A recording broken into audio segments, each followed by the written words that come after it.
Super Saiyan Vegeta is one of two Vegetas who received a lot of important changes in this patch with buffs that might actually put him back on the map. He's largely been regarded as a character that just hasn't been able to really stand out in any way on the team. But now with these changes, he might possibly be a strong battery character that is able to build your team a lot of resources while keeping on the damage and the pressure. He still has a few core issues, but there might be something here worth exploring. Is that worth it over his blue self? I don't think so. But perhaps there's a world where Super Saiyan Vegeta sees some competitive play now.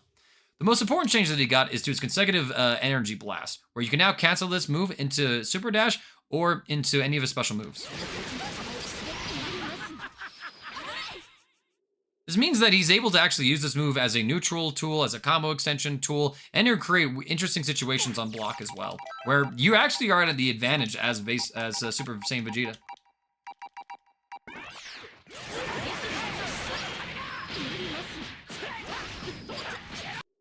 Etc. in terms of that regard.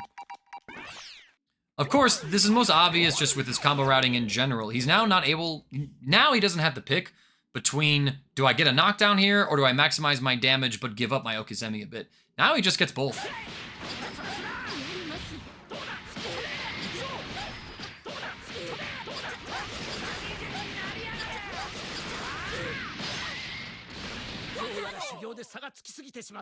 It's a really good situation for him to be in, honestly. So it's a nice thing to see. You can also combo this into some of his mid-screen routing, but it is tricky to time because you have to cancel into Super Dash at a certain hit in the air.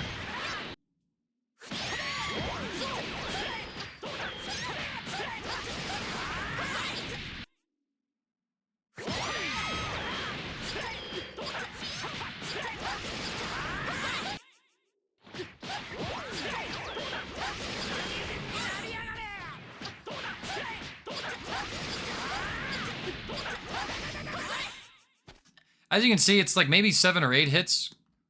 So the timing will be a little tricky, but I think with practice, Super Saiyan Vegeta players should be able to do this combo fairly consistently, and that will add a lot to his routes. Another very important change he got is that they've added a medium interceptor kick to his toolkit. So if you're in the air and you press down in medium, you get this dive kick. It's slower than his light version by about 5 frames, but it has an important piece of utility.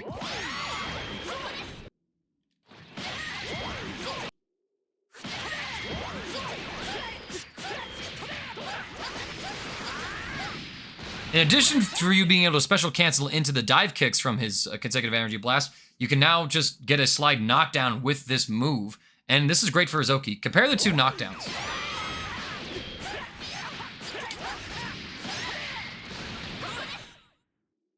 You don't really get much here.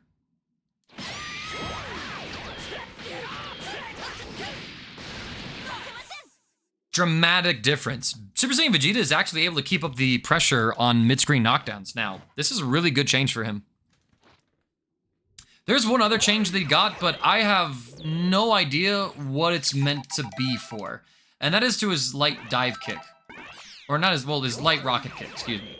If you hold forward on it, Super Saiyan Vegeta will now launch forward. This is how it normally behaves. This is its new behavior. You might think, oh, this might set up for some really cool mix-ups.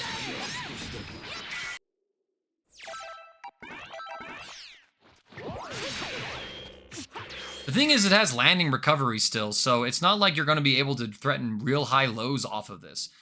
You might catch somebody off with the cheeky cross-up overhead, but that's going to be more of a knowledge check than anything that wears off after a week as people get experience with it. The only thing I can reasonably think of is just it's there to put him in a better position to convert from like assists. It's such a small change that I don't really appreciate the full benefit from. I haven't found a way for it to let him get new links and combos that he couldn't have before, but maybe there's something there that I haven't found. So if you find anything with this light rocket kick, do let me know. But for now, it's a change that just sort of strikes me as odd.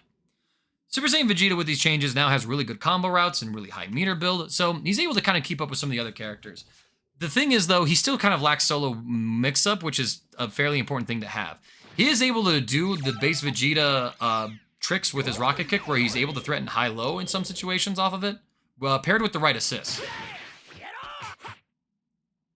He's still able to do that, but so because of that, he might actually be a point character that's worth messing with on some teams with the certain right assist that doesn't have enough pushback.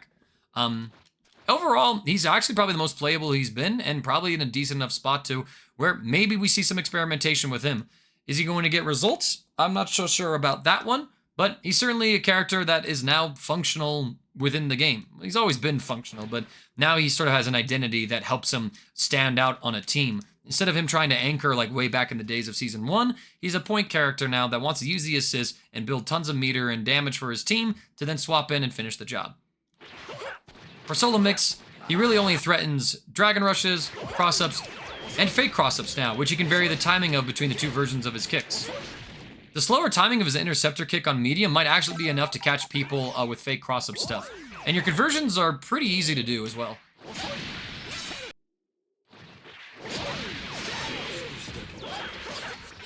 I say that as I struggle with it, but you get the idea, I suppose.